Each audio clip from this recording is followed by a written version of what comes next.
And we assure you that it will be even simpler. Kung pwedeng huwag na kaming kumain, go! Oo. Gagawin namin.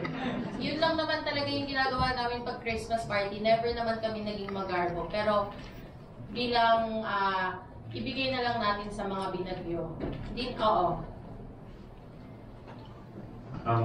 Tama po yung sinabi ni Congresswoman Paming.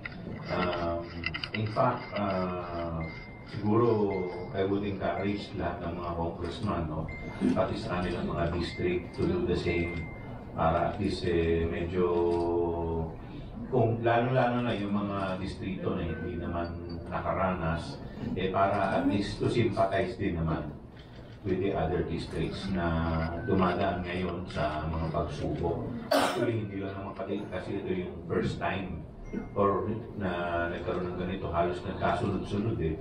So, nung Bagyong Christine, marami rin naman tinamaan. Tapos ngayon, ito na naman tayo. So, sana. But, siyempre, kaya naman din natin siyempre, okay lang naman mag-celebrate kahit na simple dahil siyempre, lahat naman dito, we have to always remember yung birth ng ating Panginoon. At the same time, yun na rin yung way natin para makapagpasalamat sa Diyos.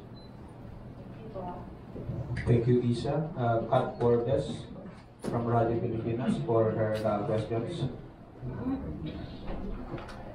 Good morning po. Balik lang po ako dun sa ating ayuda po para sa mga naapektuhan ng bagyo. Baka po may figures na po kayo kung yung total po siguro ng ating mga naipamahaging na tulong. And nabanggitin po na magkakaroon po tayo ng mini BPSF. Ano po ba yung magiging laman ng BPSF po na yun? Okay, thank you very much, ma'am. Actually, hindi lang tayo nag-focus doon sa relief and rehabilitation efforts, no? The Speaker Martin Romualdez, has an instruction already in response to the call of the President na buhusan ng serbisyo yung mga nasalanta din ng bagyo or various typhoons na dumaan, no? And dito sa Bicol, gagawin po natin sa bawat probinsya yung mini BPSF kasi hindi lamang relief ang kailangan nila i-rebuild yung bahay nila, kailangan nila ng emergency employment, kailangan matignan yung kalagayan ng kalusugan nila. Kung may iba pa silang pangangailangan ay dapat nandun yung whole government approach para mas madali silang makabangon. That's the instruction of the Speaker and that's our appeal to the other national government agencies to be one with us in this call for rehabilitation of this area.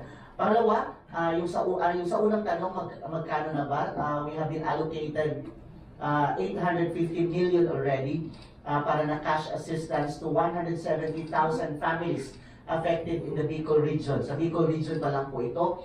And nagsimula na po yung distribution ng cash assistance sila noong November 13 pa lang po. At tuloy-tuloy, araw-araw to cover the 170,000 families affected by these recent calamities.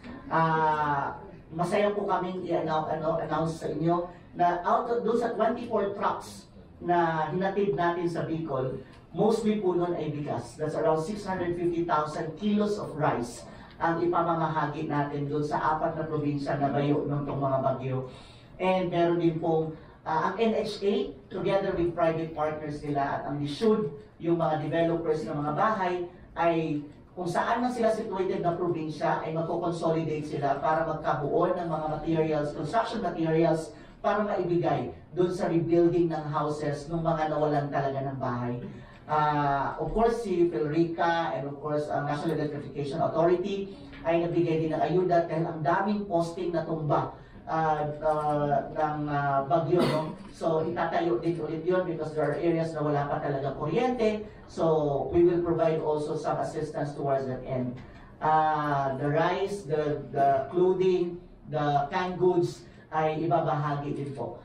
Yung ground zero natin sa Catanduanes ay pupuntahan ni Speaker ngayong Thursday para personal niya maihatid din yung ibang ayudang maibigay natin.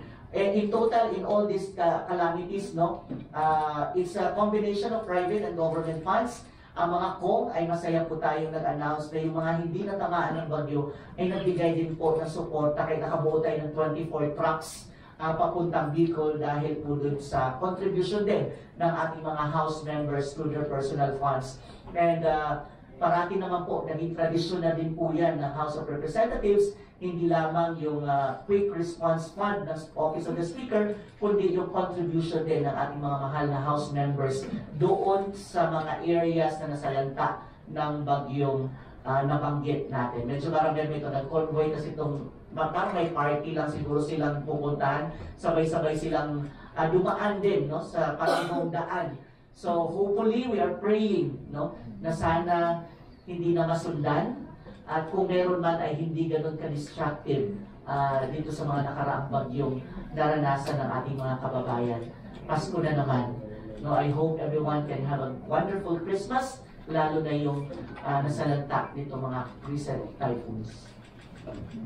Yes, G, add ko na lang din po. Meron pa po ba tayong inaasahang iba pang bagong Pilipinas Servicio Fair during this year po? Summer will be the last BPSF for this year. Ngayong Friday, and massive din po ito. We're expecting to cater 100,000 families for cash assistance. We're targeting around 180,000 beneficiaries across all programs and services. We have 250 programs and services to be offered by various departments, and I think half a billion pesos will be the worth of programs and services to be given to our constituents in Samar. Sa next year naman, medyo marami pong BPSF.